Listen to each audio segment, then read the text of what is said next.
Hello, ഇനി നമ്മൾ ഈ ഒരു കമ്മലച്ചെടി സീഡിൽ നിന്ന് പ്രൊപ്പഗേറ്റ് ചെയ്യുന്ന വീഡിയോ ആണ് ചെയ്യുന്നത്.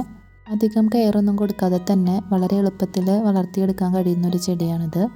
നിറയെ ഇതുപോലെ മഞ്ഞ പൂക്കളായിട്ട് നല്ല തിക്കായിട്ട് ബുഷിയായിട്ട് വളരുന്നൊരു ചെടിയും കൂടിയാണ്. നമുക്ക് വളരെ എളുപ്പമാണ് ഇതിനെ മെയിൻറ്റെയിൻ ചെയ്ത് വളർത്താൻ വേണ്ടിയിട്ട്.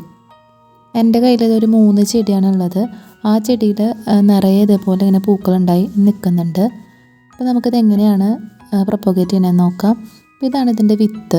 ഇതേ രീതിയിലാണ് ഇരിക്കുന്നുണ്ടാവുക. അപ്പോൾ ഞാനിത് കുറച്ച് കളക്ട് ചെയ്തെടുത്തിട്ടുണ്ട്. അപ്പോൾ നമുക്കിത് എങ്ങനെയാണ് പാകി കൊടുക്കണമെന്നുള്ളത് നോക്കാം.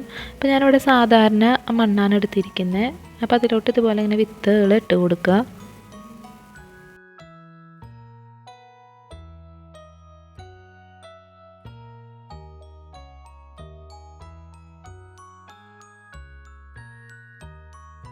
വിത്തുകൾ കംപ്ലീറ്റ് ആയിട്ട് ഇട്ട് കൊടുത്തതിന് ശേഷം ഇതിൻ്റെ മുകളിലേക്ക് കുറച്ച് മണ്ണ് ഇതുപോലെ അങ്ങനെ ഇട്ട് കൊടുക്കുക.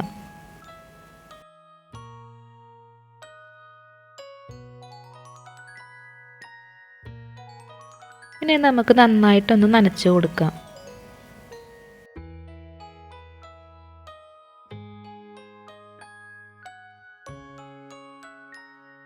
ഞാനത് നട്ട് കൊടുത്തതിന് ശേഷം 20 ദിവസം കഴിഞ്ഞപ്പോൾ ഉള്ള വളർച്ചയാണ് ഞാൻ കാണിക്കുന്നത്.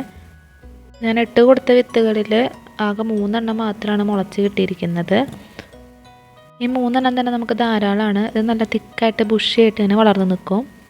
ഇതേപോലെ നല്ല ഭംഗിയിൽ പൂവുണ്ടായി നിൽക്കുന്ന കാരണം തന്നെ നല്ല ഭംഗിയാണ് ഈ ഒരു പ്ലാന്റ്. അപ്പോൾ ഈ ഒരു വീഡിയോ നിങ്ങൾക്ക് ഇഷ്ടപ്പെട്ടു, യൂസ്ഫുൾ ആയെന്നുണ്ടെങ്കിൽ വീഡിയോ ഒന്ന് ലൈക്ക് ചെയ്യുക, ചാനൽ ഒന്ന് സബ്സ്ക്രൈബ് ചെയ്ത് സപ്പോർട്ട് ചെയ്യുക. താങ്ക്